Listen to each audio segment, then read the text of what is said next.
Welcome to the Only Football Fans podcast. Basically, we're a group of 10 mates, frustrated that we can't meet up in the pub every week to chat about the footy. So, we've decided to do a podcast instead.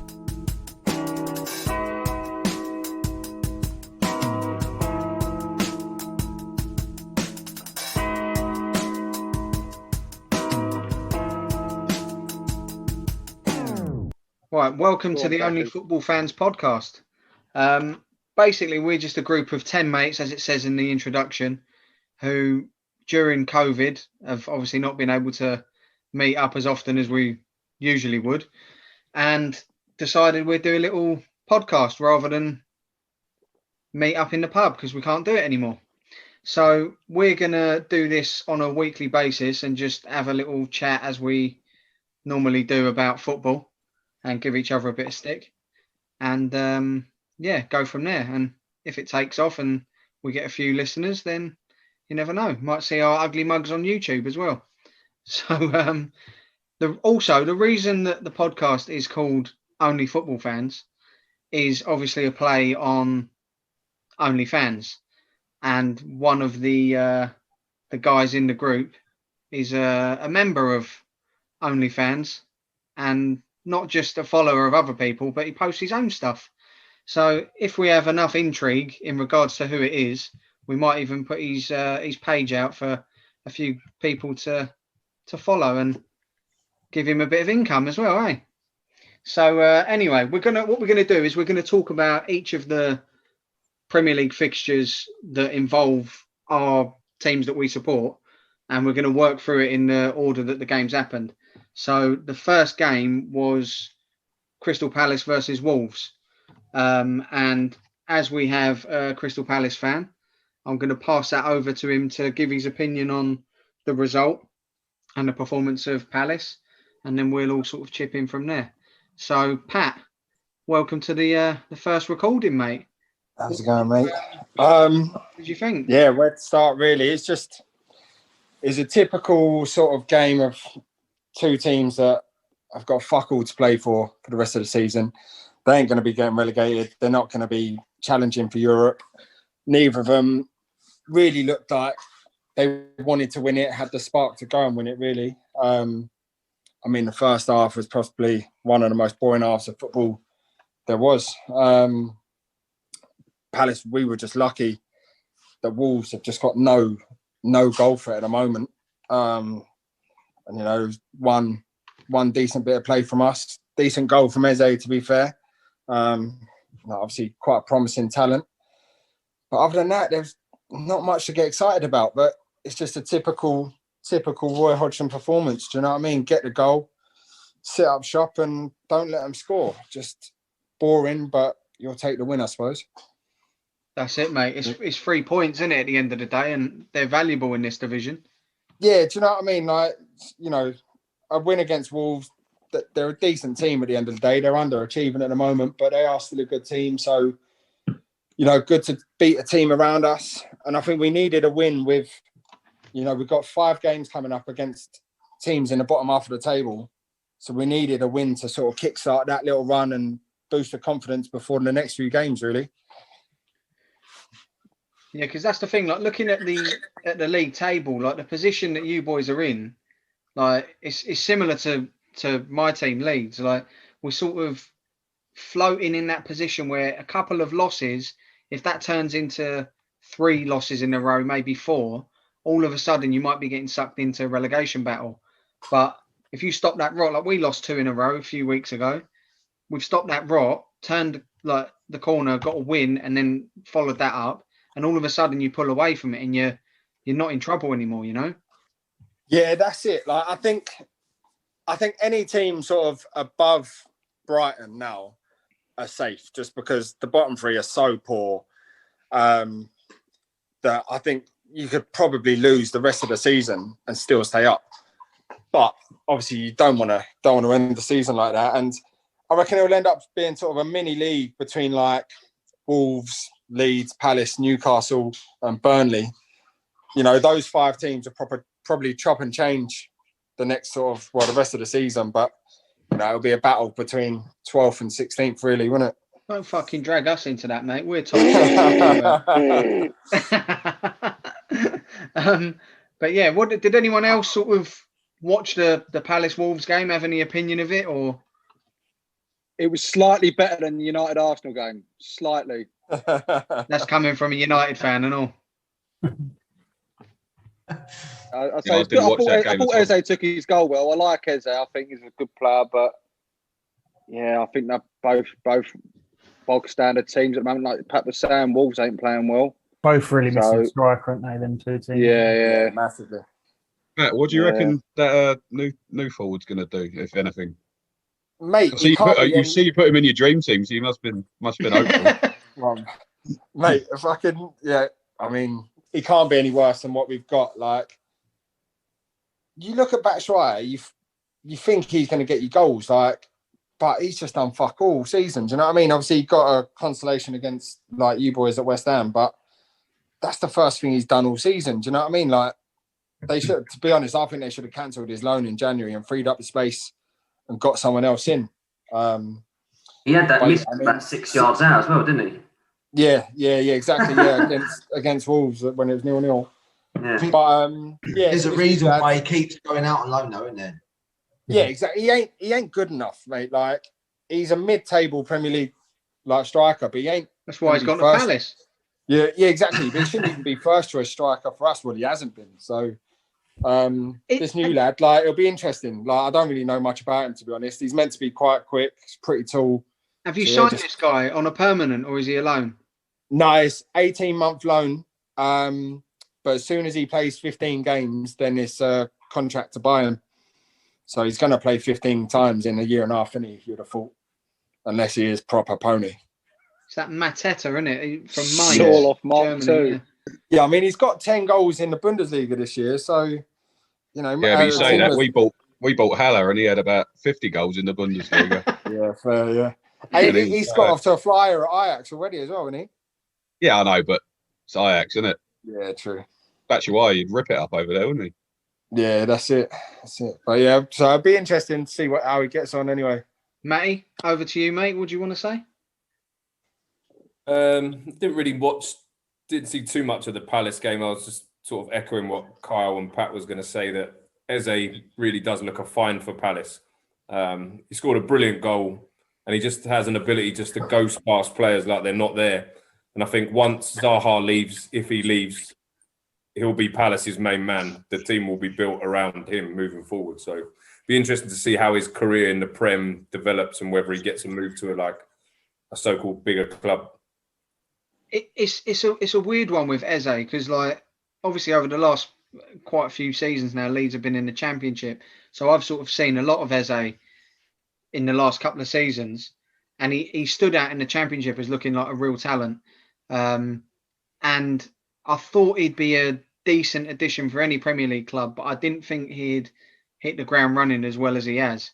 Yeah. And it's you say about like if Zaha stays, if I'm a club that's going to be interested in Zaha, I'll be more inclined to sign Eze, to be totally honest with you. He's got a lot more years on his side, and he's got a lot more possibility of improving. Zaha's not going to get any better. Where does he go, Zaha, though? That's the problem. Listen, he can do better than Palace. No disrespect to anyone. He can do better than Palace, but where? He doesn't go to a top six for me. Too inconsistent. I've had that in Nanny throughout the years, thanks. I don't want it again. Like, Greg, what do you reckon, mate? Yeah, no, I was just following on from Eze. Like, it's a wonder why he got let go from clubs when he was younger. He's a travelled youngster. Agreed, to then obviously work his way back up, and especially you as well, Matt. Like getting released from Arsenal. Yeah, it's kind of one of them now. It's like, well, that's the thing with football. It's all opinions, and it's like, how does a player like that go under the radar for so long? Yeah, and as you say, Tel, in the Championship, he's obviously been ripping it up. Gets his big move, and now he took a while, but he's starting to get his flow now, and I think obviously that goal shows it. His little feint and touch, and then the finish was good. He's finding his feet. He scored a couple of really good goals in the league so far. Like, he scored a great free kick against Leeds. He scored a couple in the last few weeks.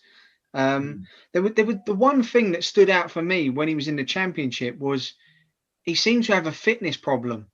It looked to me like, even when I went to the game at Ellen Road, not last season, the season before, and he gave us trouble for about nearly an hour, and then he looked dead on his feet. And I don't know if it was something where a lot of clubs that he was at struggled to get him in decent enough shape, or he didn't put in the effort to do that, and whether it took someone to sort of take the chance on him and drum it into him to put the effort in to get fit enough. I don't know if that might have been something that could have been something to hold him back, but I don't know. Have you heard anything, Pat, in regards to that?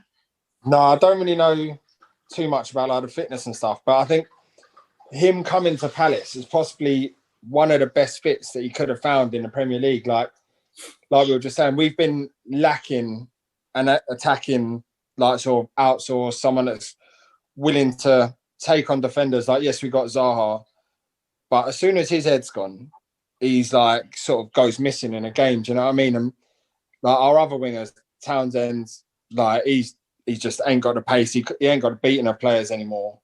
So I think where he can come to Palace and be sort of a focal point in attack, it will give him plenty of opportunity to sort of impress. Whereas if he had gone to sort of a better team, he might have been like a bit part player, had to sit on the bench and bide his time, and then sort of struggle to really make some form. Do you know what I mean? Yeah. Boyle, what do you reckon, mate?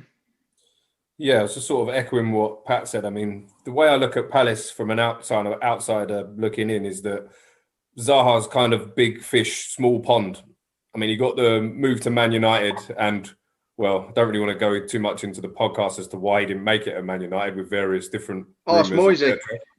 But it does seem to me like he's very petulant when decisions don't go his way. He definitely doesn't look like he's got a cool head to maintain that for sort of 90 minutes. Always asking the ref, isn't he? Always. Yeah, I noticed that against when we played them at the Emirates. He got fouled a couple of times. Obviously, people are gonna double up on him because of his pace and his trickery. And any slight hint of someone going near him, he just goes straight over. And then by that time, the other team's gone down the other end, counter-attack, and he's still waving his hands in the air. Like, if you were playing with him, you'd be going mental, wouldn't you? Like, shut up, get back, don't argue, let's crack on, sort of thing. So, I think Zaha's missed the boat with a big move, to be honest. Yeah, I agree. Ben? I do agree with Matty there. I think he has missed the boat. Obviously, he got a lot of talent, but it seems as and when it suits him, really. A lot of sulking in his game. But really, I was going to ask Pat, my question was going to be, who would you rather have? It's a good question. Out of Eze and Zaha? Yeah. Who would you rather leave? I think Zaha, like, purely because, you know, I think if he's going to move away, realistically, it's either going to be abroad. I know there's talks of like PSG in the summer and stuff, or to a club like Everton. Like Kyle said, he's not going to a top 6 club. But if he goes to a club like Everton, he's probably starting every week, more likely to push on for Europe, which he's saying that's what he wants. He wants to play European football and test himself at a higher level. So yeah, I think I'd rather Eze stay purely because, I mean, especially our squad's so old.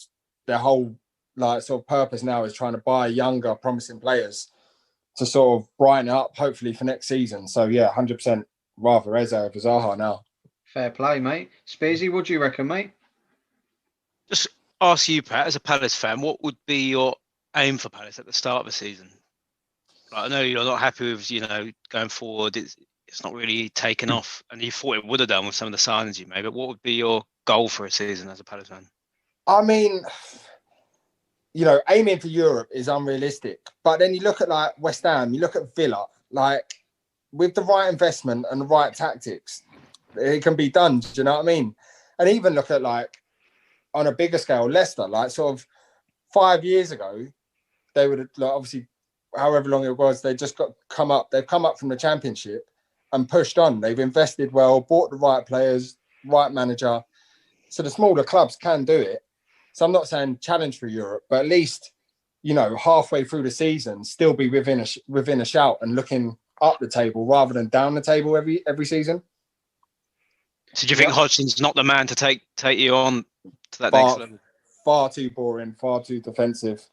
Obviously, there's been quite a bit of talk about Lampard being lined up in the summer, but I mean, I don't think that's the right signing either, to be honest. I think it's a good one. Fuck off, he's shit. Or you can have Ollie, see what happens. Druggers, what do you reckon, mate?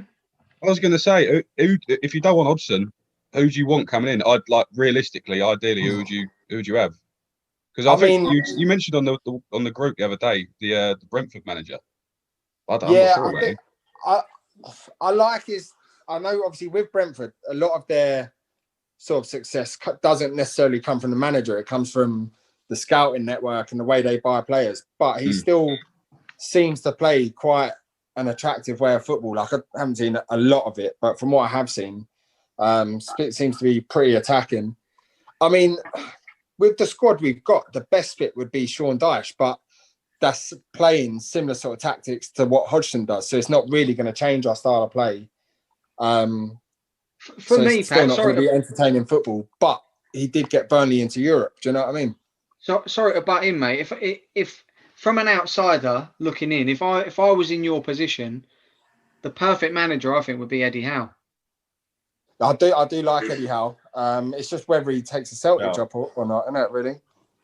I don't think he's getting a Celtic job, to be honest. But I could be wrong. But I don't think he would, mate, because he won't move too far from Bournemouth. He got homesick when he went to Burnley years ago.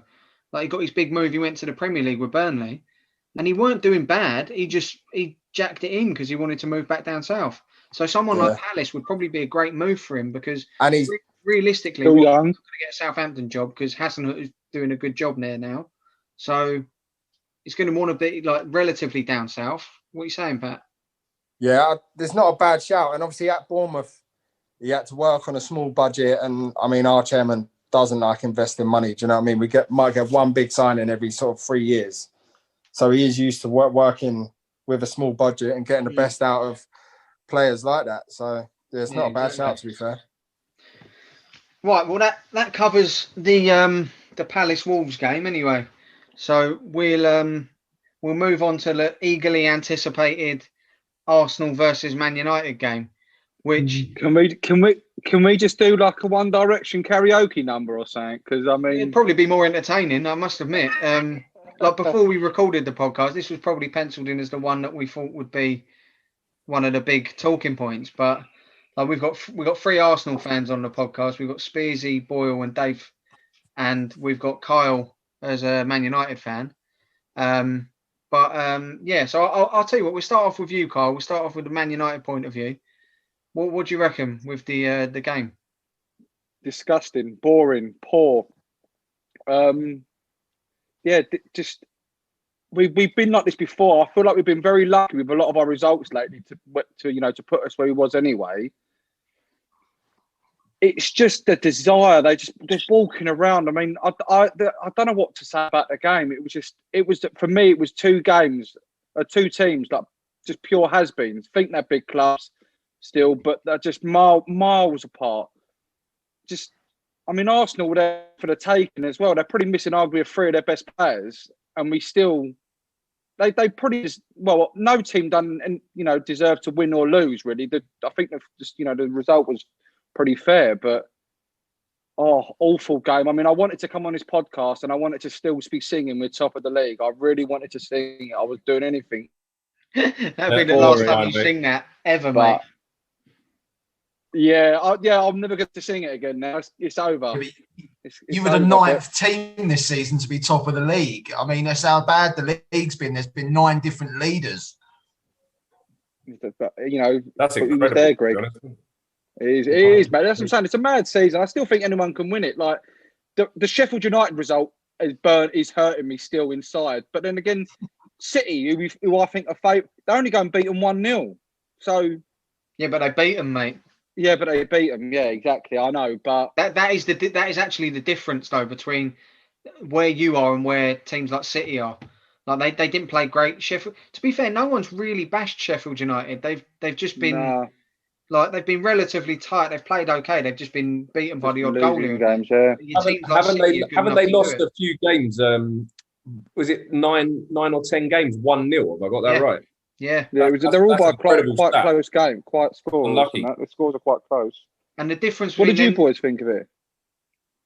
Yeah, Boyle, what do you reckon? Like from the Arsenal side?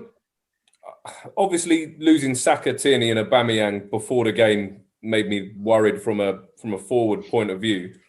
I wouldn't say Arsenal played badly. I thought they defended well in spurts, but again, echoing what Kyle said, Man United seem to win games without playing well. They have a good 15 minutes and they can turn teams on their head, but the general play from Man United in 90 minutes, I wouldn't say is that impressive considering where they are in the league. From our point of view, I thought we gave the ball away a little bit too easy in the first sort of 20 minutes. When you've got quick players like Man United have got, Rashford's, etc., Pogba, I thought that was poor. We needed to relax a bit more. I thought we looked a little bit nervous, like we weren't the home team. Martinelli, I thought was really good until he got subbed. I'm still a bit baffled by Arteta's analysis that it was a tactical decision to bring Willian on, because obviously well documented that Willian, his Arsenal career has been terrible, to be honest, bar the Fulham game where he done more in 90 minutes than he has since then, which was obviously months back. And Pepe, another one that I'm not a massive fan of. I thought he played all right, though, to be fair. Last two games, I think he's up the ante, but again, for 72 million and a lot of expectation on him, he's got to perform better week in, week out. For me, he doesn't do it enough. He's not consistent enough for what we need in order to kind of level up and get us back towards top four and challenging for like Champions League positions. I think he's got to be a lot better. But all in all, I can't complain with the result. I thought a draw was a fair result. Both teams had really good chances. I thought Man United actually had the better chances. I think so, yeah. The couple that Cavani had could have easily been goals on another game, and we could have easily got beat. But yeah, I can't complain with a draw. I thought it was fair. Fair play. Yeah, I'll take it. We played so poor. That's what I'm saying. The point felt like a bit of a win because I just felt, well, at least we got something from the game. Well, the only other thing I would have thought at the time of watching it, I'm surprised, and maybe because he hasn't had a lot of football or a lot of training, I thought we would have seen Odegaard a bit earlier on in the game. I thought Smith Rowe kind of drifted in and out of the game, and he was effective at times, but I just thought with a player of this kid's quality, or from what I've seen of him, I thought he might have got a bit more of a run out, but that might be to do because he's just arrived and only had a couple of training sessions. But I'm quite excited to see what he's going to bring to the team for the last half of the season. Sweet. Dave, what do you reckon, mate? Another Arsenal point of view? Well, pretty much the same as what Boyle was saying there. It wasn't a great game, we all know that. But for me, where Arsenal have been this season, our standard has been so poor, apart from the last month and a half. After we've put a few results together, built a few points up the table, I just didn't want a loss, to be honest. I'd have bitten your hand off for a draw before the game. And especially when you see the team sheet, three of your most best performing players not playing, I was worried, to be fair, especially thinking United might bounce back after the Sheffield result gave them a kick up the arse or whatever. I thought we was just the better team overall, but United still... You would do, wouldn't you? Yeah. You still have better chances, though. Like Cavani, on another day, Cavani just sticks them two in. The second one was a bit awkward he had, but the first one, when you see the replay from around the other side, I can't believe he missed, to be honest. Yeah, no, you should have scored that one. That is a 1-0. One goal would have won that game. And, I feel like we can pick more positives out of it than Man United fan can. I was quite impressed with Holding, to be fair, and the way we've defended.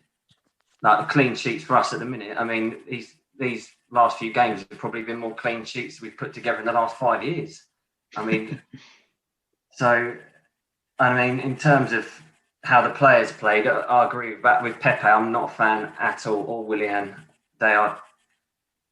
You look at Pepe had two half decent chances there where he was coming in. One where he did about 50 billion step overs unneeded and then scuffed his shot sort of wide, and then the other one in the second half. I watched and I see Mahrez coming from the side, gets half a yard, ping top corner. You see Salah in the West Ham game, just doesn't really do much, top corner. And then you see Pepe, he's just not on that level at all. And it's frustrating because the money that was paid for him, I mean, someone's got backhand out of that because we've been mugged. Let's not put him around the bush. And it certainly looks that way. Oh, mate, and Willian, I've got no words for that geezer. I mean... Nah, I'm not even going to go there with that because I might... What's up with Tierney? Is he injured or...? Yeah, he's got some sort of, I think he's got a thigh problem or something like that. He's out of the Wolves game tomorrow as well. But he's been our best player by absolute country mile. It's not even close. Well, Saka would be the other one. But for me, I mean, he obviously coming from a different league. And I know you guys obviously don't rate Scottish football at all. That's fine. But, for him to come from there to here and be an outstanding player that quick show he's quality. He's brilliant. Scotland know how to produce a left back. To be fair, yeah, that's what they've got, isn't it? Certainly do, mate. Certainly do. Spearsy, over to you, mate. The last Arsenal fan to pipe up with an opinion, but it's probably hardest for you because the other two have already I think they've players. So. Covered most of it. I think Leno deserves a bit of a shout out. That save he made from Fred was unbelievable, and we've not had a goalkeeper like him since Lehmann. I know he got sent off in the Champions League final.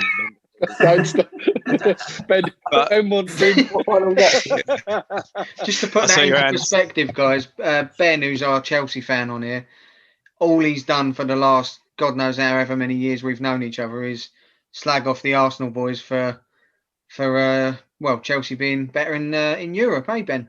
Well, I've got a lot of time for Arsenal's success over the last few years, especially in the FA Cup. I mean, they've made it their own, and fair play to them for that. But they've really struggled at the top competition, and really that's where top teams want to be. And Arsenal, they just can't do it. But I was actually going to ask the Arsenal boys, having David Luiz in the team now, being obviously a Champions League winner.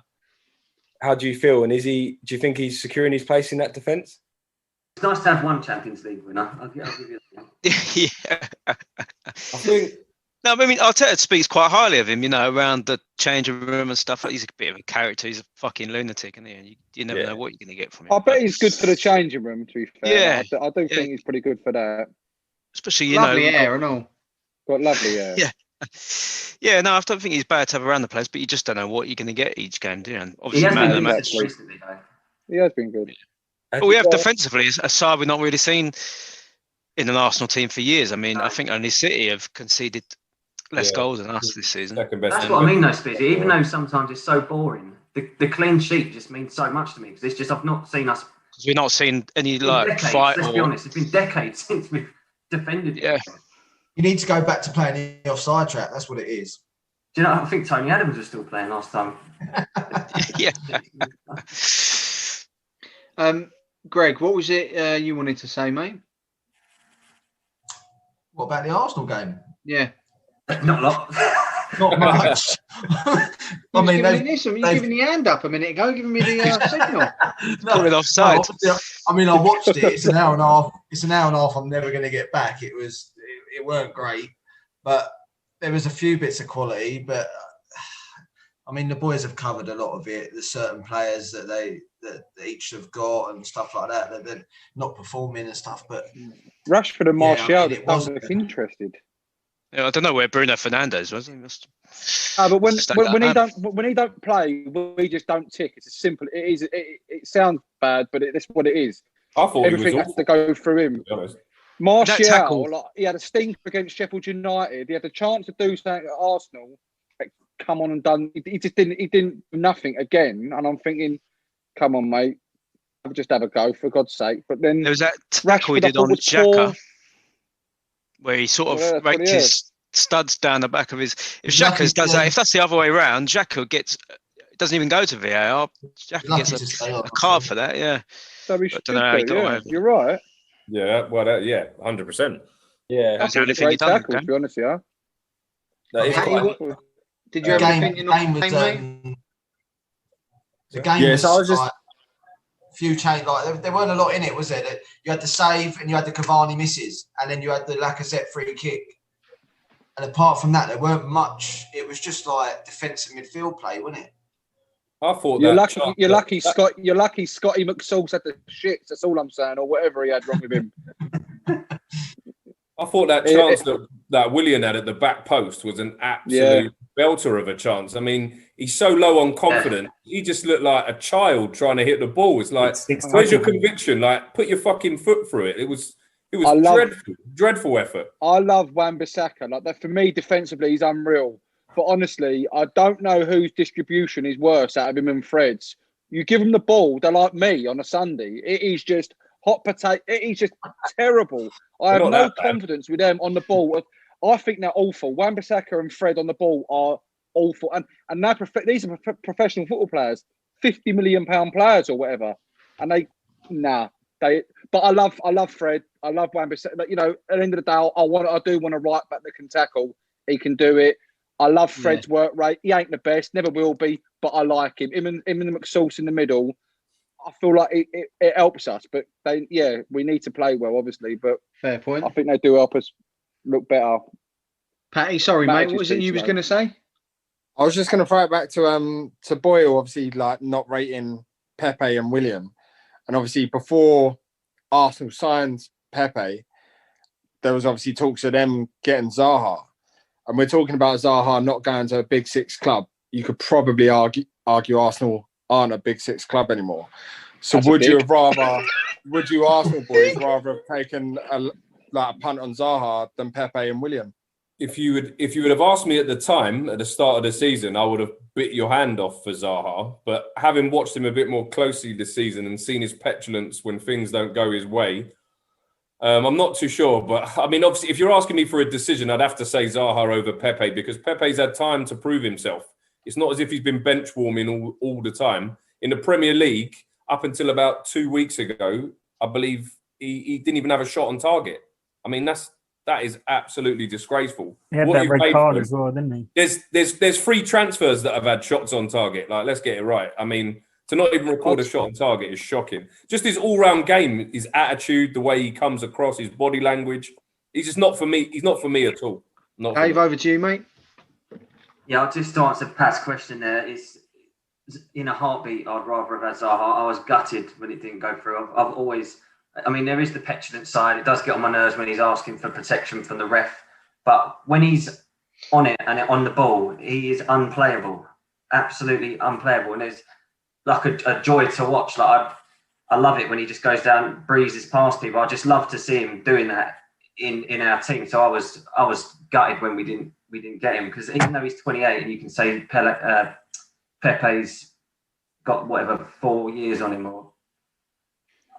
I mean, Zaha will do more in the next 2 or 3 years he's got at the top than Pepe will do in his whole career. I mean, just put it this way. I'll be gobsmacked if Pepe's still at Arsenal in 3 years. Whereas... Yeah. You'd rather have Pele now, wouldn't you, than Pepe? Spearsy, what do you reckon, mate? I've got to say, the only positive with Pepe will be I don't think we've seen his best years yet. Was he 24? And I think the way he gets taken out after 60 minutes, a lot of the time, it's hard to get any consistency when you're playing like that. I just think we've got to give him a bit more time, get him starting regularly, and hopefully we'll see the best of him. The thing is, we've had so many players like that. I know he started off a lot younger, and we had a bit more sort of kind of affection for him. Like Walcott. I mean, we was waiting. You're thinking, he's going to come good. He's going to come good. He's going to come good. And then one day, he's 29. I don't think it's happening.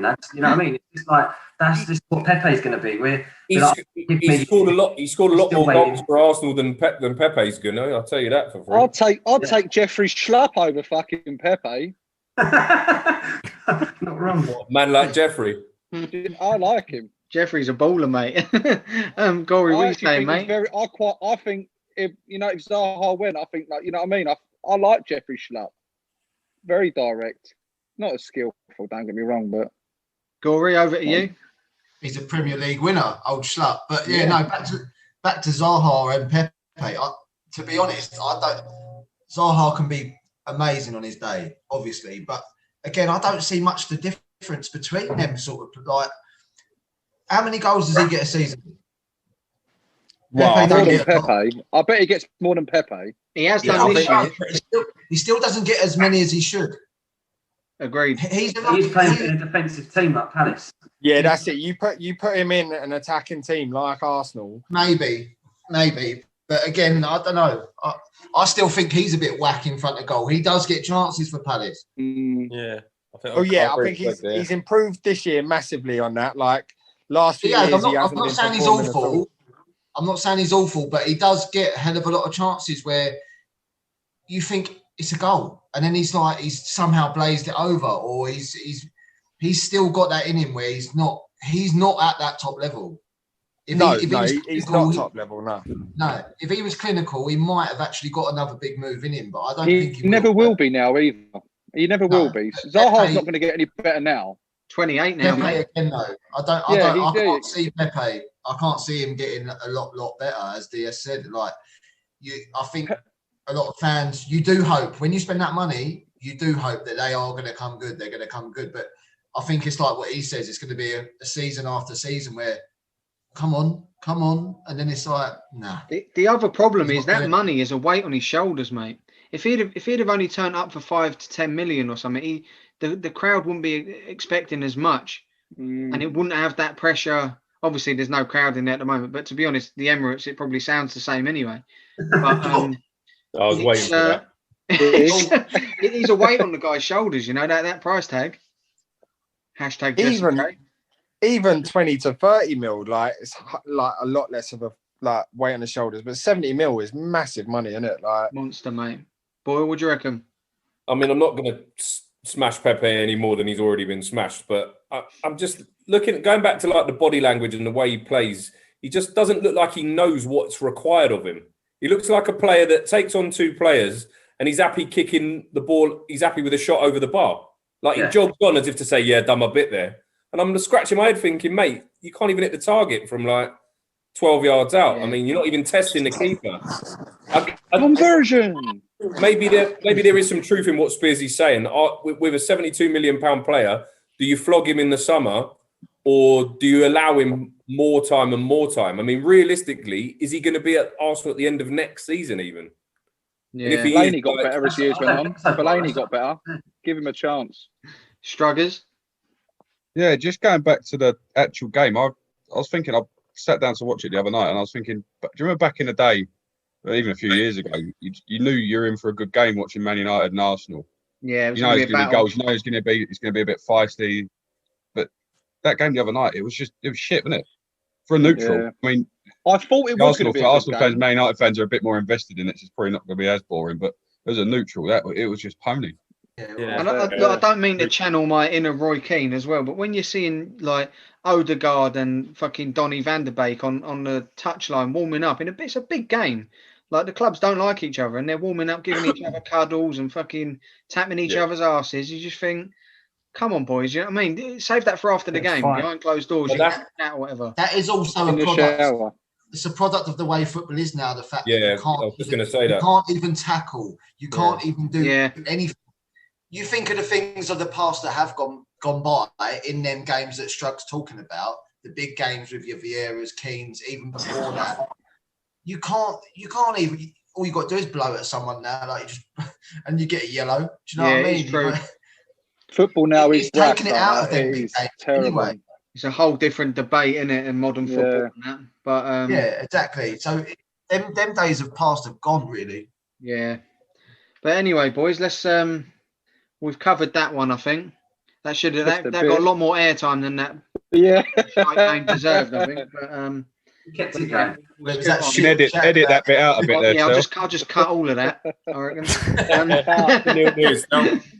But so the next game was Chelsea versus Burnley in a scrap of relegation, innit? That after Lampard's done his destroying exit. But so Ben and Hoppers, two Chelsea fans on it. We'll go to you first, Ben. What are the thoughts, mate? Tuchel's second game in charge. Was it his first game? It was his second game in charge. He come in charge, didn't he? That the day before or 2 days before the Wolves game. That's right. Yeah. I don't think he classed too much. I mean, he literally even said he's going to play a more experienced side and just try and like take the pressure off the youngsters, which he did do. And the Wolves game was pretty dreadful, but yeah, can't expect too much. But going to the Burnley game yesterday, it was I was quite pleased, to be honest. Like a steady result, bit slow to start, bit boring in the first 20 minutes, half hour, but generally as results go, 2-0 at home, job done, clean sheet. Yeah, and what more can you ask for? Apart from maybe a Werner goal, I think the team did all right. He brought some new players in, some old players ain't played for a couple of years, but come back in. Great game after not playing for a long time. So yeah, it's quite pleased with that, really. But we've got to keep it up now. It's not about just the win against Burnley. We've got to keep going and get back into that positions we was earlier in the season. It was one of them, wasn't it? It was job done, really, the Burnley game. Yeah, it was. But earlier in the season, we did a lot of the hard works. We had a good run, so it's taken the pressure off us now, really. So yeah, Poppers. Well, really, I think it was a tough one to think about playing against a poor Burnley side, but especially when he goes 5 at the back against quite a defensive team. But I reckon huge positive was probably Callum Hudson-Odoi. Came back in the sort of Victor Moses role and seems to have done well in the last 2 games. So that's a huge positive.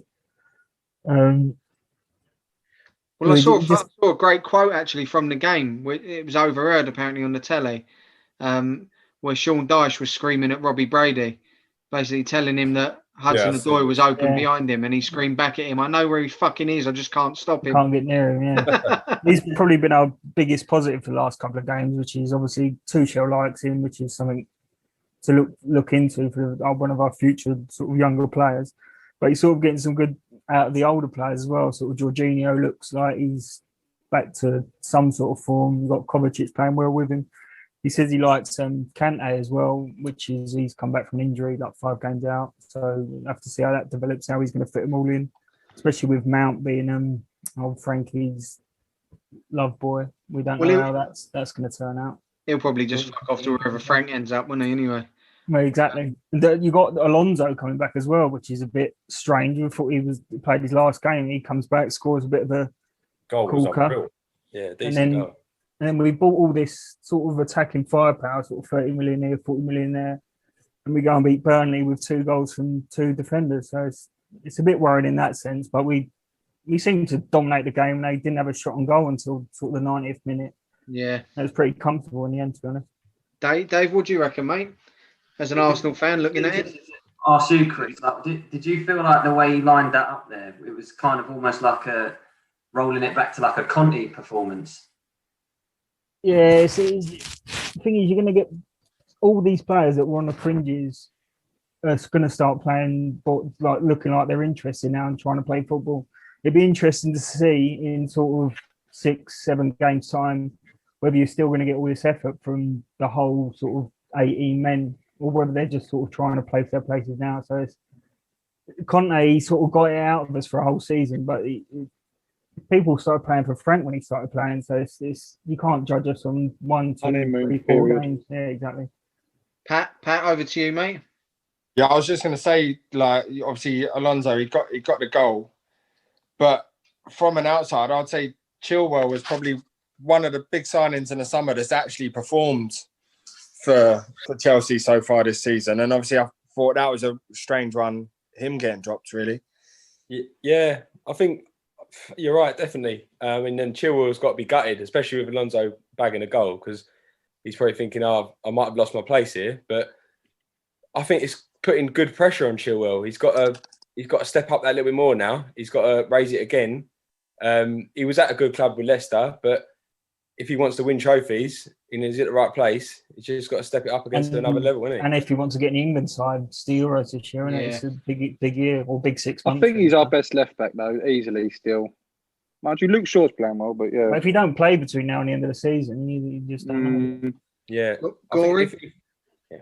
No, I think the thing is, with him coming in like mid-season, Tuchel, it's hard, isn't it? Because these players that Frank's been playing, i.e. the big new signings and all that, he's ultimately got the sack. So he's looking at it, Tuchel's got to be looking at it as in, well, if he's got the sack by playing these players. What am I going to do? And especially with the first 3 games, you want to get on a good little run straight away, don't you? So the starting 11 was weird to look at. The fact that obviously, you're starting Alonso, you're starting Dave at fucking right back. Do you know what I mean? But ultimately, they've gone and scored, and they've won you the game. That's it. But over the next few weeks, I think you'll see him obviously stamping his authority on the squad, how he wants to actually play, who he's actually going to be using. I don't think them players are going to stay in the team, but them other players that have come out have got to get used to the way that Tuchel wants to play. Yeah, where he can depend on them older ones straight away to get his philosophy. I think that's why he went like that. But you'll get the youngsters coming back in, but they've got to get their head around the way that he wants to play. Obviously, Boyle, I don't know if you see it like that.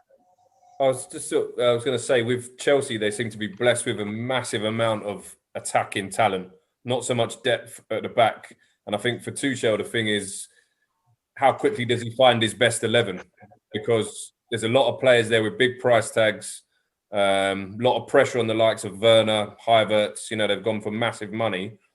And there's a lot of other players around that sort of area. You got Hudson-Odoi, you got Abraham, you got Giroud. Like, you can't fit all these players into one team. And when you're at a big club, time ain't really on your side. He's going to be expected to get results quick, but he's only got 18 months. Only got an 18-month deal, so he's got to hit the ground running. Yeah, I'm thinking, like, is he going to know, how quickly is he going to know what his best team is? Because there's risks there for him to take with who he puts in and who he leaves out. He's got a big, in other words, he's got a big selection call, I think, early doors in his Chelsea career. Yeah. Struggles, what do you reckon, mate? Yeah, I've obviously made a fairly decent start, but I just want to ask the Chelsea boys a quick one. Like, so when you finish 7th this season, who do you want as your next manager? Like, do you go John Terry this time? Or I don't know if Slaven Bilic has got another job yet. He might do a job, but he's in China. Strike, to be fair, I think I'd settle for 7th. No, I'm sure you would. We finished 10th a few years ago, didn't we? I mean, it's the way it goes. Either side of finishing 10th, we won the league and then won the league again after. So football's a crazy game, and this season more than ever, isn't it? Yeah, ain't it? With no fans there as well, it's having such an impact on the game. So. A Whitaker fella shut here, that or what? fucking dog up. Is that Whitaker fella, Tell? Yeah, Ray. If anyone doesn't know what we're mentioning there, just go on YouTube and type in the Whitaker family. I'm not going to say any more, but it's an eye opener. I'd like to know his thoughts, actually, Ray, on the game, to be fair. That's one for another day, I reckon. But my point of view on this as well, on the whole, like Thomas Tuchel, I actually think it's quite a brave move from him coming in and giving opportunities to the likes of Alonso and Azpilicueta and that, because he's obviously done a little bit of homework on your team over the last few seasons. And he's come in and obviously said to the guys, you're all starting with a clean slate. Go and impress me. And for all you know, in training, the first couple of days or whatever that he was there, Alonso might have been tearing it up. Same with Azpilicueta. People like Chilwell might have been resting on their laurels that they're going to be nicking the start because he's done well so far. So I think it's quite admirable, really, from him to come in and sort of give these guys their opportunity. Because whatever has happened before, it's not he weren't there for, you know. Yeah, I don't think you can drop. You can't drop Alonso now, really. You can't. Or you like. I don't know. You don't, do you? It's just so. Chilwell's now you fuck and the competition's morale good. Completely, because if you have come in and said what I just think he might have, and then people like Alonso that you've given the opportunity to have ran with it, and then you drag him out of the team, all of a sudden he's going to be like, hang on a minute, what fucking more can I do? You know. Yeah. At the end of the day, it was only Burnley we were playing. The big test is we got like Mourinho, Spurs on Thursday. Obviously, they're not playing well. That'll be an easier game, I think, mate. But he's going to get his players it probably will be that. easier. I don't think so. I think he'll get his players up for that. With no Kane and Bale away, I'm not. Yeah. I think you'll be all right. I think Burnley are a We'll see tough what side. team he puts out. He might just switch it out completely. He might go 5 changes, try and find his best team again. Yeah, just keep rotating a bit and see how it pans out. On that subject, I'd quite like to see some consistency because, I mean, especially with Frank, he has been very mix and match, trying to find his right selection. And it'd be lovely to kind of keep some consistency, some continuity, and work with it. Really, if something's working, let's stick with it and keep going. Especially 3 at the back, I think it seems to be working with those wing backs. They're playing as wing backs, but they're sort of playing as wingers, and they're not sort of doing much defending. When you've got Azpilicueta back there, he's not going to venture forward that much, although he's obviously good for the goal. But Thiago Silva's not going to get forward that much, and Rudiger's not very mobile. So you've got a lot of cover behind you, and you've got Hudson-Odoi and Alonso there. You've got cover, haven't you? Yeah, definitely, yeah. Right, well that covers the Chelsea Burnley game anyway, boys. So another 3 points on the board for your boys. The next game is really the only one that matters, and it's Leicester versus Leeds. Which boring now. Yeah. Well, I'm not fucking mute button. Put the mute boy. I'm going to go and put the kettle on. So obviously I'm the Leeds fan on the podcast, and I must admit, going into this game, I weren't looking forward to it at all. I was actually dreading that I didn't start the podcast a week earlier, because looking at the fixtures and we had Newcastle, I thought that'd probably be a good time to start it. And then seeing that we had Leicester in the build up to this, I was dreading it, to be honest. They give us a good hiding earlier on in the season, and I thought they'd do a job on us again. I really did. I'm happy with how our boys have done so far this season. I think we've competed more than enough with every team we've played. But when we're coming up against teams like Leicester, just purely their personnel, we can't match it. Do you know what I mean? Like, although we're playing really well and we're achieving good things with the squad we've got, you look at man for man, a team like Leicester are fucking miles ahead of us, and I was dreading it. But I thought it was a fucking incredible performance. And yeah, I'm over the moon with it. Nice 3-1 win. So we'll take that. We move a bit further away from relegation zone, so I'm fucking over the moon. The only other thing as well is, like, I was looking at our team, like, because we've got quite a few injuries at the moment. You won't hear about it because Bielsa's not a bitch like Klopp and don't shut up about it. But 9 of our 11 that started yesterday was he can't cry about it. He can't talk English. Was in our championship team, and 8 of the 11 started in Bielsa's first game in charge against Stoke 3 years ago.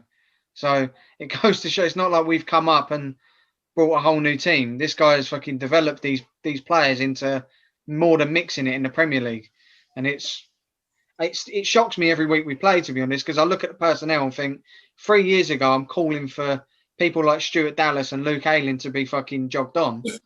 Not really Luke Ayling, because he's done well for us the whole time, but like they weren't good enough for us to move up onto the next level. And fast forward 3 years and they're fucking running the show against teams like Leicester. It's fucking blowing my mind. But yeah, I don't know if any of you boys watched the game. Dave, did you?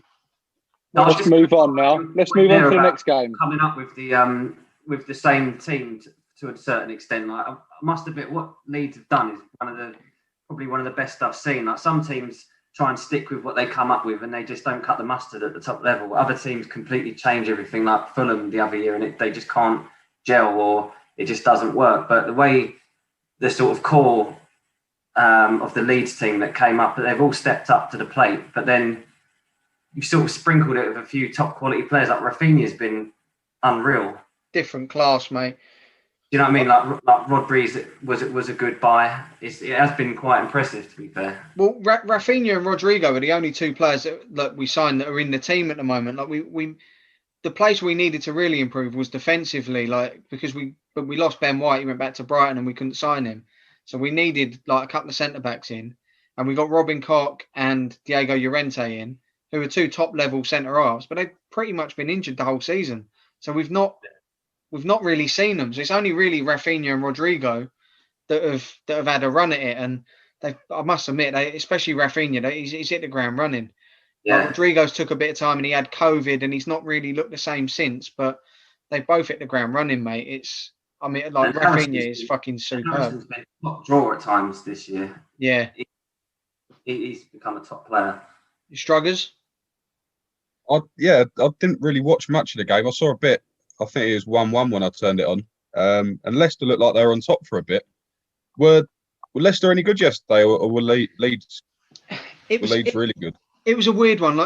As the game started, I think Leicester scored after about a quarter of an hour. But until then, it was all us. Like we looked to be in control, and we were running the show.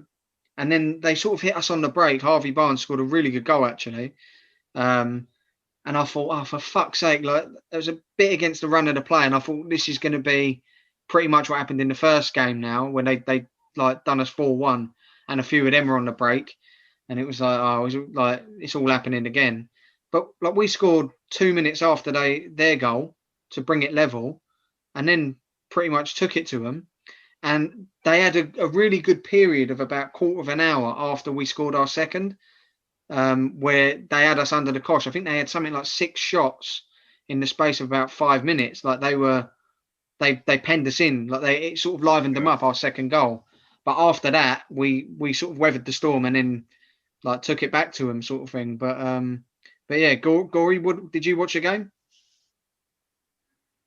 I watched some of it, mate. Obviously, I felt they was in the game for a little while as well, like what Strug was saying, and then obviously you hit them with the goal and that. Like the goal was an absolute beaut, and he played a blinder, obviously, like Bamford. Yeah. But like going back to Rafinha, come from the French league, but yet Arsenal get Pepe, you get him. Yeah, and it's like it's a bit of a price difference as well, mate. That as well. I don't know what the fee was, but yeah, like again, you're looking at that and the recruitment process. Then it's fantastic, like, well, mate. Who was the geezer at Arsenal that said yes to Pepe? You know what I mean? Well, I look at it now, and if we're to put say for example, we put Rafinha on the market, like we're open to listen to offers, we double our money at least. Like we bought him for 17 million. He's easy going for 35. Easy. Do you know what I mean? He's 24 as well. Same age as Pepe. Yeah. Pat, what do you reckon, mate?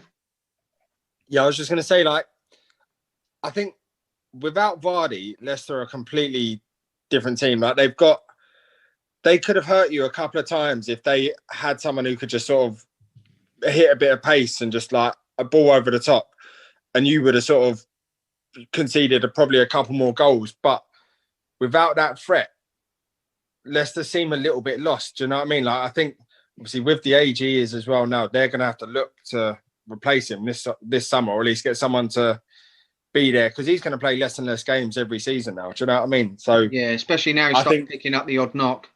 Yeah, that's it. Like, you played really well yesterday, but there were points where if he was playing, Perez up front, he's like, if he was playing, they probably could have hurt you a bit more. But agreed. No, I totally agree.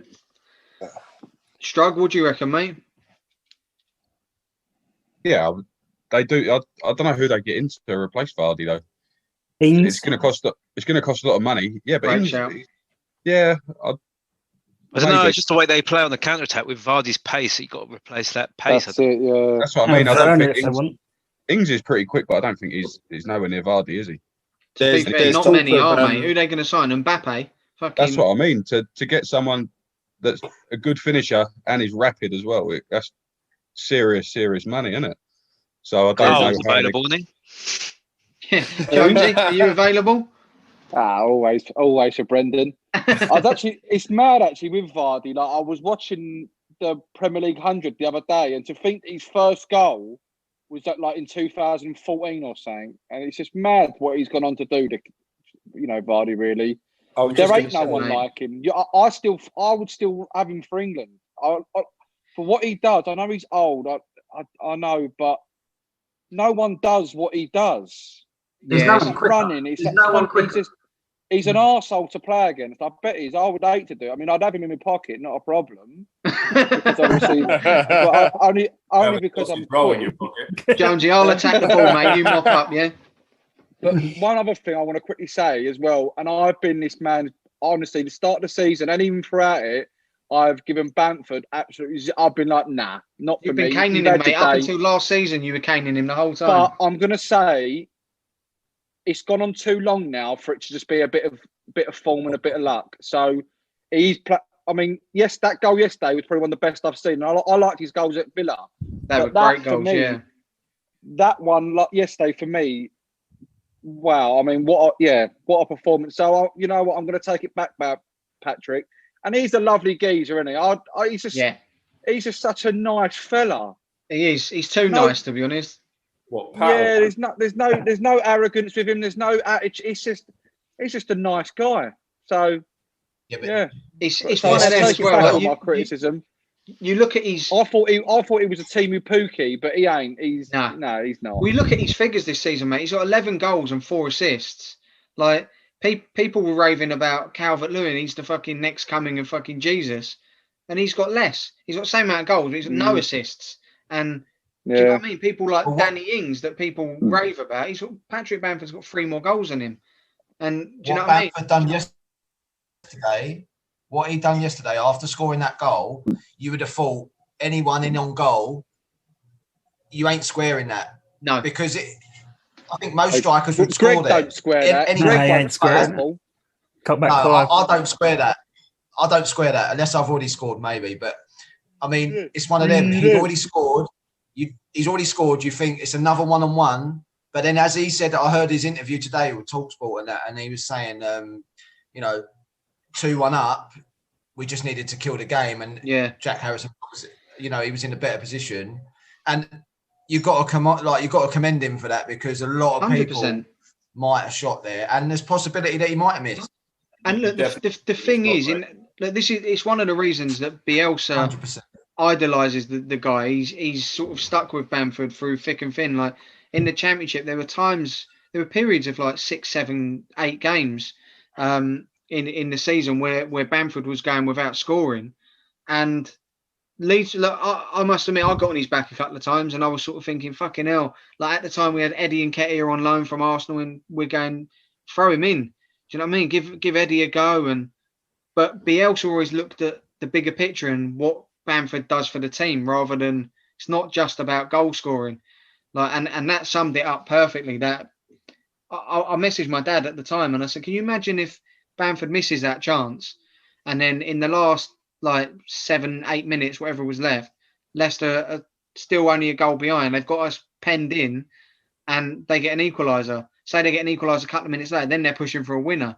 All of a sudden, like you've lost the fucking game possibly. Do you know what I mean? Just on that one moment where he looks at it as square it, we've won the game. It killed Leicester. Ben, I didn't think it'd be enough for you. I didn't think it'd be good enough for you this in the Prem, but yeah, he's proved me wrong massively. Yeah, I think you got to give him credit, really. Yeah, he's done well, and he's getting the numbers, isn't he? He's getting the goals, and that's what it's about. So no matter how they go in, that's what they count. Going back to Vardy, I think Leicester are really going to struggle to replace a player like Vardy. I think he's the kind of player that plays with so much like spirit and heart and desire. Talisman, isn't he? You just can't buy that. It doesn't matter how much you try it. And he's a one-off, mate. Yeah, many teams try to buy decent players, but you just can't buy that. So it'd be really interesting to see as his career does phase out what comes in. But I think as they are at the moment, Leicester with Brendan Rodgers, they're still a great side, and they're doing well. And it's a good result for Leeds. It was a good result for Leeds. Yeah, sticking with Leeds, would you realistically end of the season? What would you be happy with, and where do you think they'll finish? Survival, mate. That was the modus operandi when we come up. Just stay up. You know, like you had idiot Leeds fans that, oh fucking hell, if we with Bielsa we push top 6 first season out. It's never going to happen. The personnel, we haven't got the personnel for that. But I look at it and like I think I was speaking to Boyle before the season started, and I said, with the way that we play and what that man can do with our team, I thought it was a possibility of anywhere between like 9th and 14th. And even then, I was looking in our first season. That's a big ask. You know what I mean? Like, And I look at the table now. We're sitting comfortably mid-table. We're closer to the top 6 than we are the bottom 3. And if you'd have told me that like 4 or 5 months ago, fucking bit your hand off, mate. It's we're doing brilliantly for a newly promoted team. Like it's quite hard for Leeds fans because we're a relatively big side like throughout history, and we've got a big following, and we all still have it in our head that we can mix it once we're in the Premier League. Like, you look at the names there, yeah, we can mix it, but like we're a newly promoted Championship team. Do you know what I mean? How many newly promoted Championship teams can do what we've done? Like nearly every season, the 3 teams that come up are the favourites to go down. Like we were something like 10th or 11th favourites to get relegated this season, and it's all down to that one man. He makes diamonds out of fucking these players. It's incredible. But I look at it now, and I just, like I said, I just want to survive. But I'm looking now, thinking if we get a top 10, I'm fucking running around the streets naked at the end of the season. I mean, top 10's an unbelievable. No, you've got to get your Bruno outfit. You got to do your Bruno outfit. No, that can fuck off. I've got rid of that bet. For anyone who don't know, me and Jonesy had a bet at the start of the season that Bruno Fernandes, he said he'd score more goals than Click and Hernandez put together, and me being too proud to back down to a mank, I said, "Fuck off, you scum bastard. We'll do you." But Hernandez has barely kicked a fucking ball, and now Click's been dropped from the side, so I'm fucked. And Fernandes, it's a shame. And imagine he kicked the ball a couple of times. He kicked the ball a couple of times in the 6-2 win, though, didn't he? Nah, fuck you. Done all right then, didn't he? Old Bruno gets a penalty every half an hour, so there's no chance of me winning that bet. But Pat, what are you saying, mate? Just touching on the old Patrick Bamford thing, really. Like you had him at Palace, didn't you? Yeah, so I was going to say, it shows you what having a manager that believes in you, will give you time and give you chances to prove yourself can do for a player. Like he's been shipped out to 3 or 4 different Premier League teams at the time. Like I think we've had him. I think Norwich had him for a bit. Obviously, Burnley. But he never really got a run in any of them teams. Do you know what I mean? And never really got given a chance to show what he could do. So I think that's why before the season, a lot of people that weren't Leeds fans saw Bamford and thought, well, he ain't going to be able to lead the line for Leeds. He can't cut it in the Prem. And he's just gone and silenced a lot of critics. And there's probably like a lot of clubs that are looking back thinking, fucking hell, we missed out on a possible gem there. If they're just giving him a chance, he would have been a steal. The other thing you've got to remember is he's only 26. Yeah. He's been around a long time. He's had a lot of football under. He's got a lot of experience, and he's now starting to find his feet. And he's only 26. Like he's only going to get better. Like it's mental, really.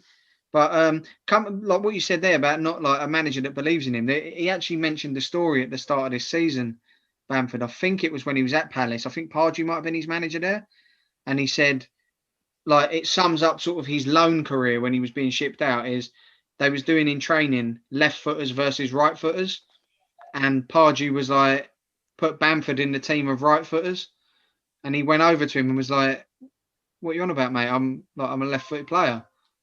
And he was sort of, "No, you're not," and started arguing the toss with him. That sort of shows like how much fucking notice he was taking. Do you know what I mean? It's mental, really. Strug, what do you reckon, mate? Just going back to what you're saying about where you ideally finish, you said between sort of 9th and 14th. I'd imagine you'd be disappointed if you finished below 14th now, wouldn't you? Yeah. And what cake are you going to make Bielsa if you finish 9th? Oh God, I don't know.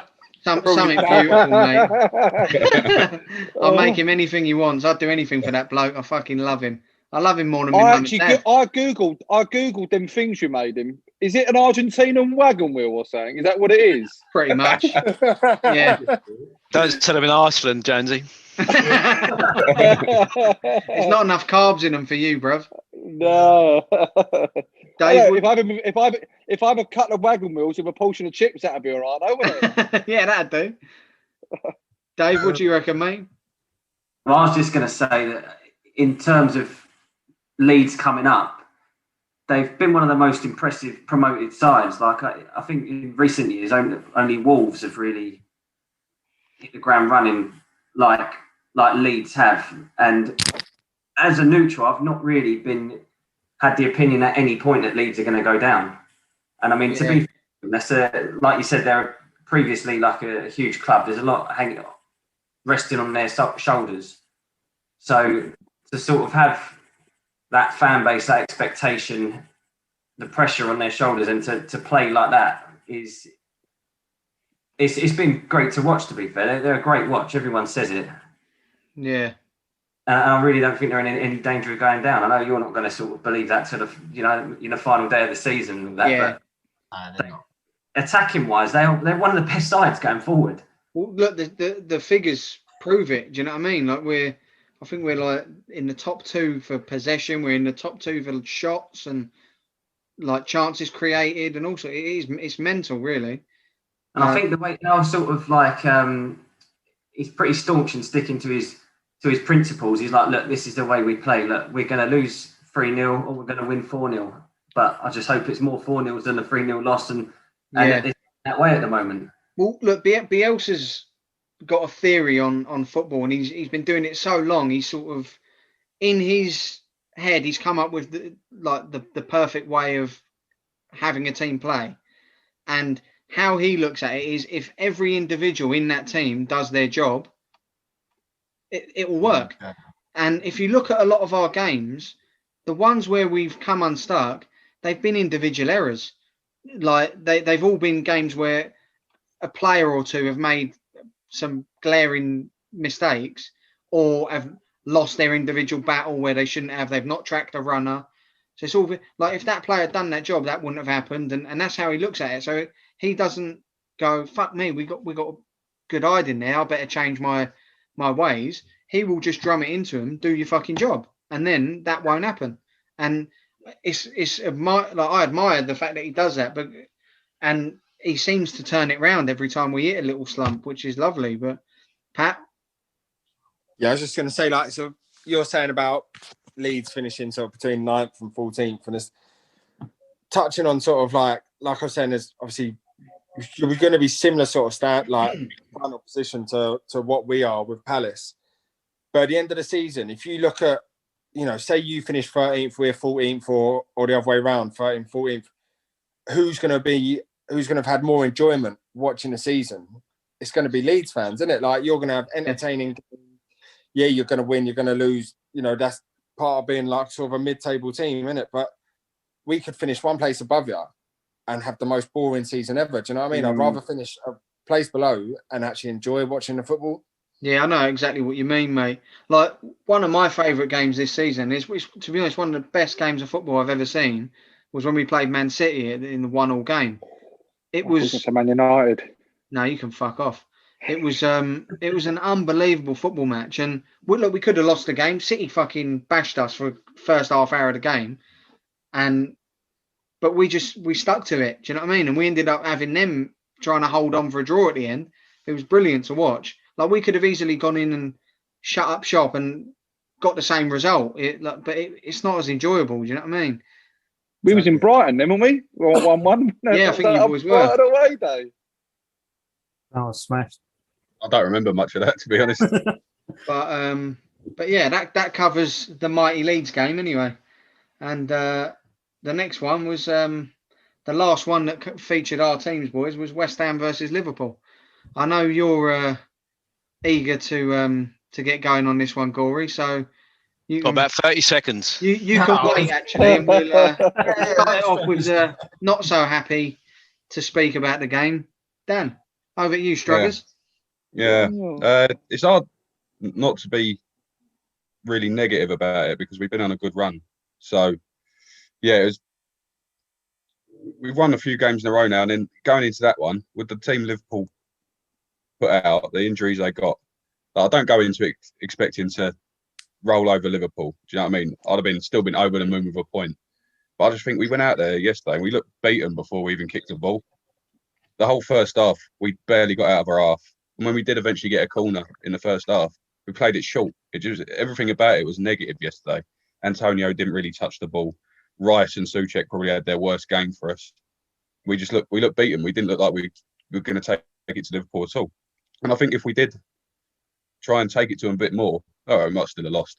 Look at Salah's goal that come from our corner. You can't do much about that. But I'd expected to see a bit more from us yesterday, and that I don't want to dig Moyes out because he's done really well for us. I mean, we're 5th in the league for fuck's sake, but there is now and again against sort of the top 6, if you like, we haven't done so well this season. And get Giggsy until end of season.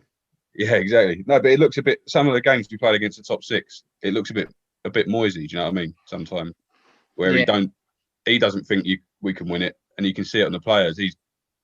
He don't really inspire them to go out there, and it looked like that yesterday. But saying that, we're 5th in the league. We've had a good run, and it is the champions, so it's not the end of the world. But I would have liked to have seen a bit more from West Ham yesterday. But Craig Dawson scored again, so I was happy with that. Dory, from the Scouse point of view.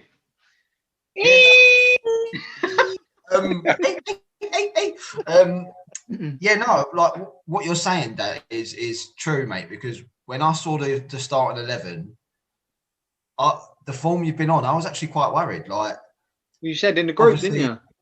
Yeah, like at the minute, like obviously with our defence being how we are and how we're lining up, it's been a good week for us. But in general, I was quite worried yesterday. Like seeing Mane obviously has picked up a little injury. Firmino's on the bench.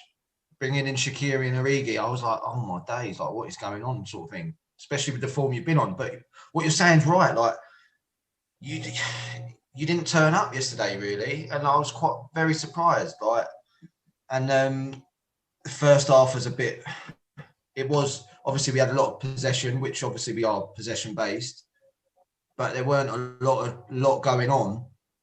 But like the key moment, I think for you lot especially was Antonio's miss. Yeah.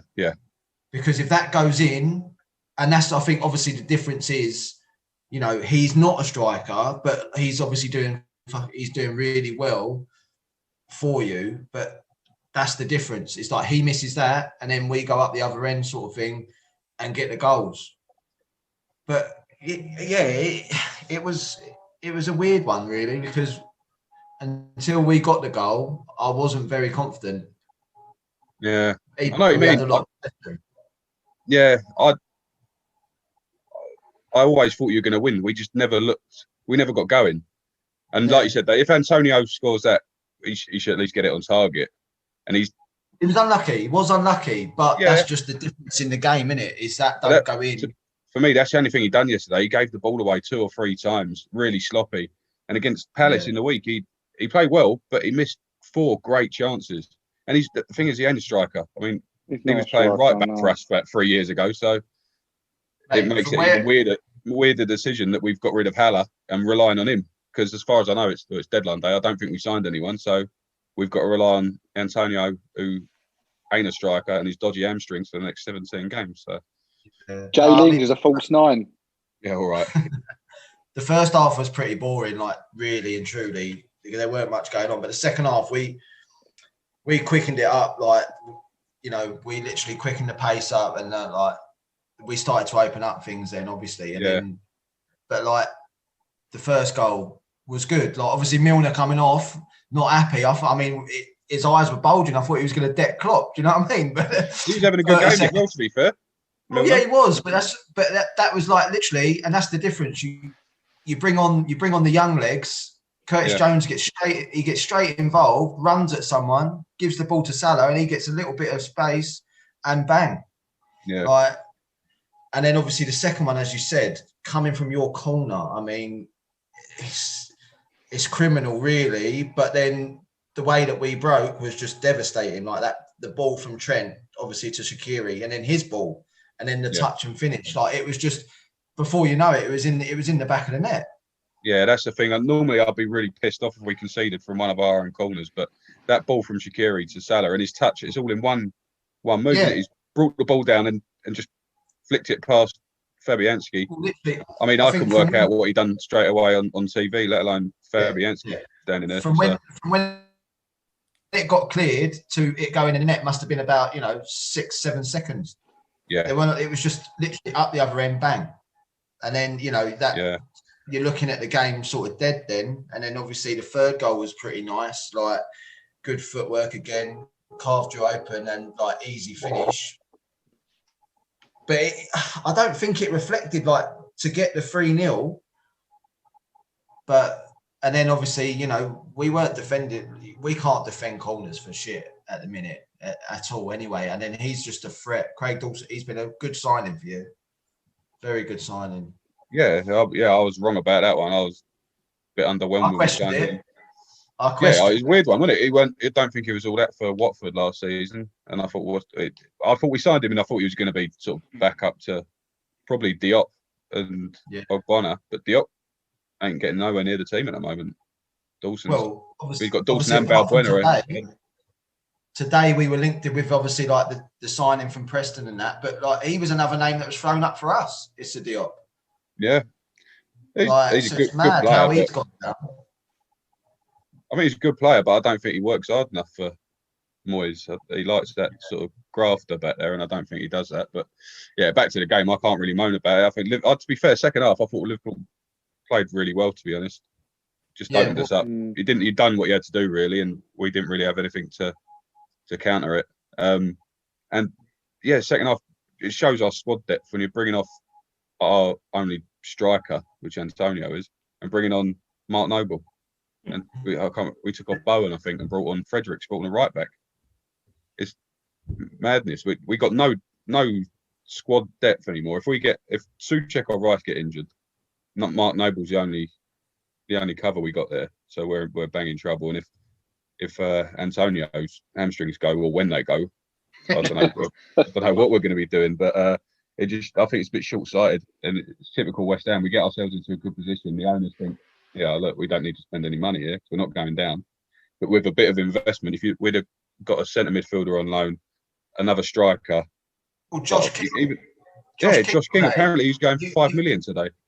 In a fucking heartbeat. But the problem with him, Strug, is he's asking for $100,000 a week. Oh, no one's paying him that though, are they? And that's what because you can get him for so cheap. He's looking at it. I'll capitalise on wages, and he wants $100,000 a week, which is why no one's fucking touching him, mate. I think deadline day though, he's gonna have to take what he's Everton and Fulham have both agreed a deal for him apparently. Yeah, verbally. Yeah. If Everton and Fulham are doing it, I don't see why West Ham ain't. It'd be perfect. This is it, especially if you say that, but for me, like, yeah, he's a decent player, but for that sort of money. He's not even tearing it up in the Championship. I think he's got 4 goals this season in the Championship. They haven't played him, though, have they? But that shows his attitude ain't right. Do you want another player like that? Yeah, I would. I'd take anyone because we haven't got anyone. So Diego Costa in for 6 months. Yeah, I had a rumour about him. Yeah, I had a rumour about him that he's agreed a little 6-month deal or something. He's turned down an offer from a top 6 club apparently. Oh, well, that ain't could be West Ham. Well, they fit. Yeah, it could be. They're in the top 6. You're not in the big 6, are you? You're not known for a top 6 side. We are though. We're fifth. You're only in there by the skin of your teeth. We're far behind you, mate. Leave us out of it. You know what I mean? You'd fucking love Moisey back, you mank cunt. Oh, not a chance. Not a chance. He's been your best manager since Fergie. He has actually, yeah. He's better than Fergie, to be fair. LVG, mate. Right, well, that covers all of our games, boys. Obviously, there was a few other games in the Premier League that didn't involve our teams, but we'll sort of probably skim over them in our next sort of 2 sections that we're going to discuss. And one of them is Baller of the Week, where we're basically all going to be voting for our Player of the Week through these fixtures. And the one caveat is you're not allowed to vote for a player from your own team, which sort of just levels it out a bit. Otherwise, we'll all just be voting for our own team and Bruno. No one to fucking win. And we're going to be doing the same for the Donkey of the Week, which is going to be for the worst player. So I'll start it off. I'll call you all out individually and take your votes for both. So we'll start with you, Greg. Who's your baller of the week? Oh, Patrick Bamford. Get in there. It's got to be. The finish was unreal. 2 assists, won you the game. Callum Wilson was up there, but I mean, yeah, I think that goal topped. Even though he got 2, I think that goal and the 2 assists tops that. So Fair play, mate. Patrick Bamford for me. I'm not going to argue that. I'll hand it over to Ben next to give his baller of the week.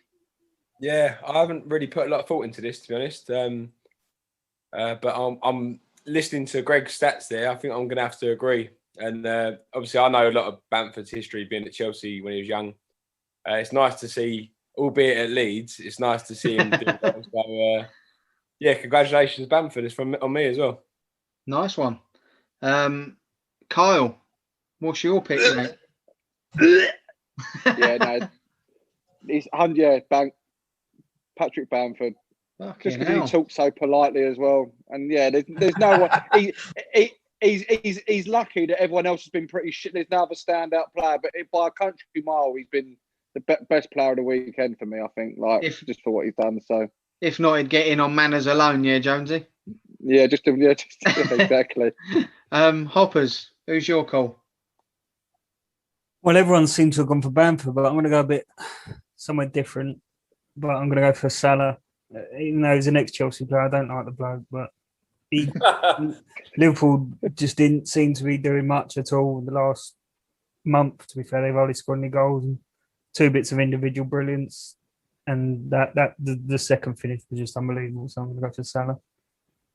Fair play, mate. Can't knock that. Patty, over to you, mate. Yeah, I think I'm going to have to agree with the majority of the boys here and say Bamford. Goal and 2 assists. So unselfish on that last one as well. So you can't really knock him for that. Yeah. Spearsy? I've gone Salah as well. 20 goals, 4 seasons in a row. Like Hopper said, Liverpool. You didn't get all them this week? No, but I mean, the first goal, what a finish that was. And like Hopper said, Liverpool looked like they were running out of ideas, but 2 moments of magic from him. Just class. Yeah, he's shown his class there, hasn't he, to be fair. Struggers? Yeah, Salah, I think. I don't like him. I think he's a prick. And even though he tried to go down every time someone breathed on him yesterday, you can't argue with those 2 finishes, especially the second one. I think that was unbelievable, that second goal. So, yeah, unfortunately, him. Top draw, unfortunately. See, if I was you there, Struggers, I'm never having that because it was against your mob. It was a great goal, though, wasn't it? Yeah, it was, to be fair. Give him it. Boyle.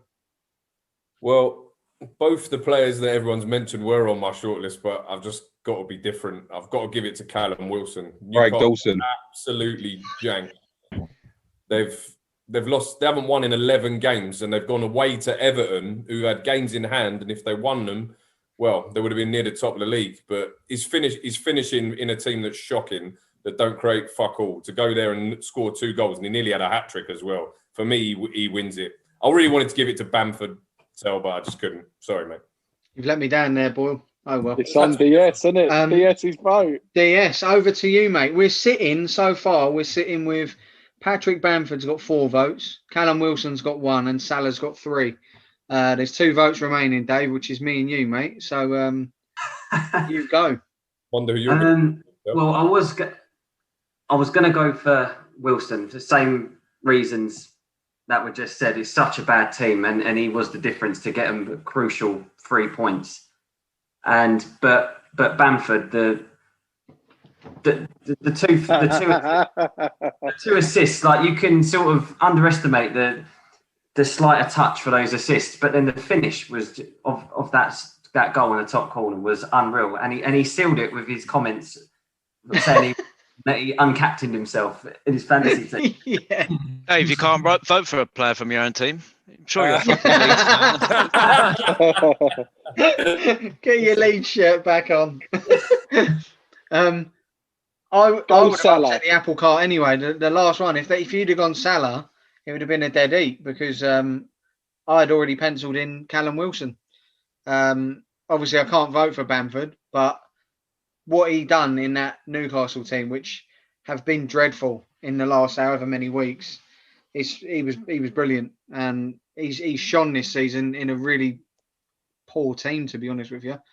So I'd have gone with Wilson, but that crowns Paddy as our first baller of the week, which I am over the moon with. So well done, Patrick Bamford, eh? I heard that Steve Bruce was quite happy with Callum Wilson's performance as well. There was a bit of room in the transfer window that we were in for Neymar, but we've got Joe Linton and Callum Wilson up top. There's always hope there, boys. So Thank you, Brucey. Cheers for chipping in, mate.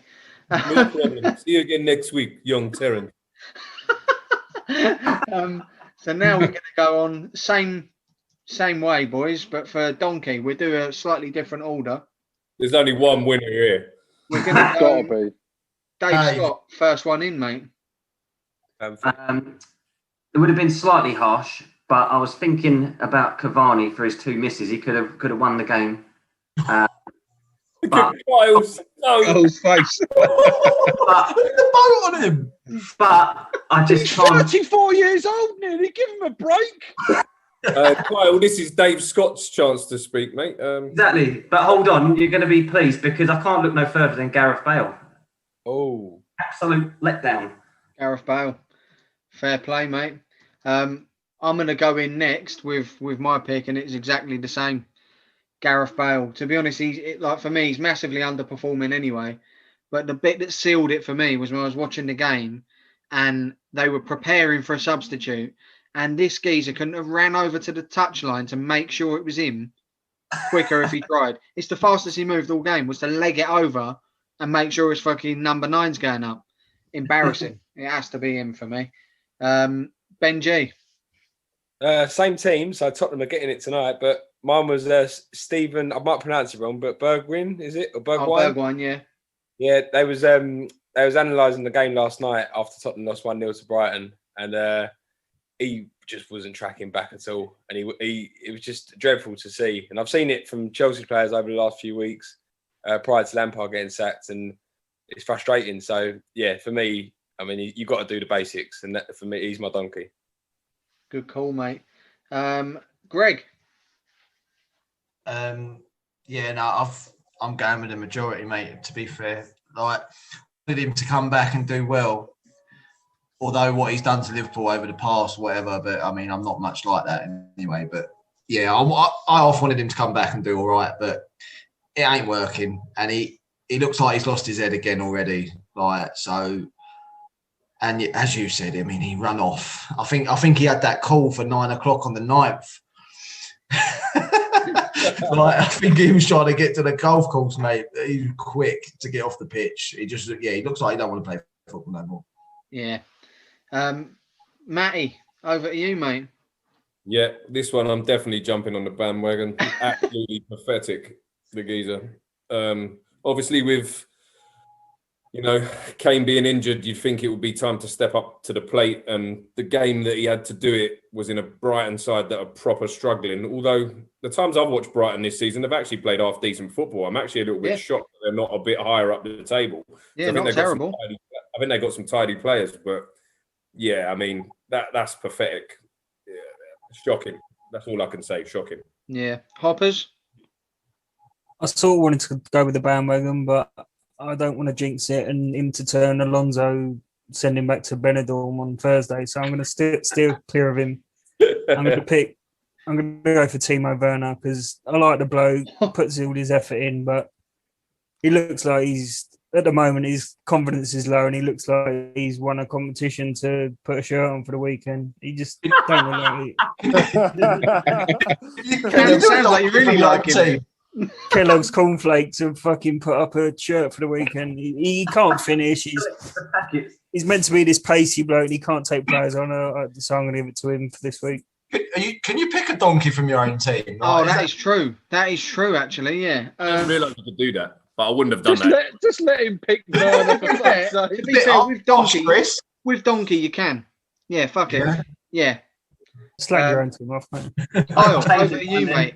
You can pick Cavani then, by the way. Oh, no, I'm not. I wouldn't go anywhere near him. I love him. I love his long hair. That is Bale, 100%. I just think when you're playing shit, just try. If you're not playing well, it's fair enough. But you've just got to. He just looks so disinterested in football at the moment. It is a joke. So yeah, easily Bale for me. Bale. Patrick, over to you, mate. Yeah, I think got to agree with the majority there. Like, to be fair, I don't think anyone in a Tottenham shirt really had a great game yesterday. And, you know, you could say that's down to Mourinho. He could be a shout for Donkey of the Week, really, with some of his tactics. But the lack of interest shown by Bale. And you think, like, with Kane's injury, if he was wanting more game time, that was his chance to prove that he's still got it and he can be relied on. And he just failed, didn't he, miserably. So, yeah, Bale. Fair play. Spearsy. Well, we've already got a clear winner, so I'm going to go somewhere else. I'm going to say Bruno. I think he deserves a shout out. He gets all this fucking praise, but he never turns up against the big teams. All he does is moan. He's in the referee's face all the time. Just for me, Bruno in Love the bin, that. mate. I've got a lot of time for that, Spearsy. Hats off to you, mate. Struggers, last call. Over to you. Bruno. Got to be Bale, isn't it? Wales, golf, Madrid, Spurs in that order, I think. He don't look like he gives a shit. And I mean, I'm enjoying his return, to be fair. And I'm enjoying watching Spurs recently as well. It's good. Good to see them not doing very well. Fucking mugs. So, yeah, long may it continue. Yeah, it's quite ironic after all they started getting a bit cocky about possibly being title contenders and all of a sudden they've barely won a game since.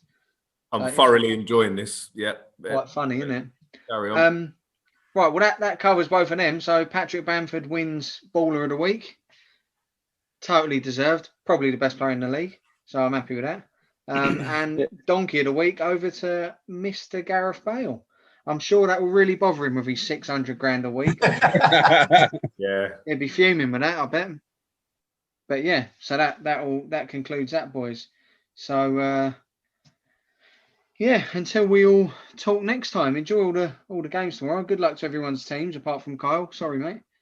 I don't give a fuck. And you, Ben. Sorry, I don't like Chelsea either. Sorry, you and Oppers don't like either. I'm not going tomorrow, mate. That's Thursday. Well, is it Thursday? Is it? Yeah. Well, I hope you lose on Thursday then, not tomorrow. Yeah. All right, that's all right, mate. No worries. Yeah, good. But yeah, First episode, guys. Yeah, well done, boys. Yeah, well done, lads. First episode under our belt. We'll hopefully someone listens to it. Yeah, well, be nice, wouldn't it? You never know. If not, we enjoyed it anyway. It's going to have 10 downloads anyway, isn't it? Yeah, it's been a blast, sugar tits.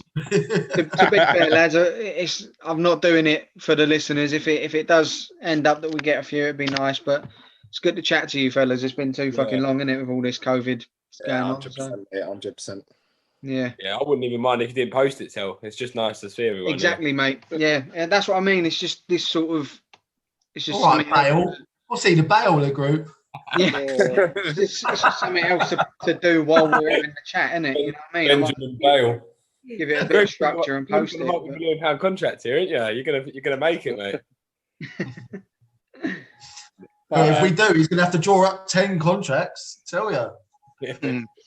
Yeah, well, thank you for everyone who is listening or has listened to the podcast, and yeah, we'll pencil the next one in for sort of same time next week after the next weekend's fixtures, and yeah, you can follow us over on Twitter and on Instagram. They're both with the same handle, so it's @only_footy_fans. So yeah, we'll be posting sort of every episode and updates on both Twitter and Instagram for everyone to sort of keep tabs on. We're available on Spotify, Apple, Pocket Casts, TuneIn, and RSS. So you can get us on any of them. All the links are on both social medias. So yeah, thank you for listening, and see you next time.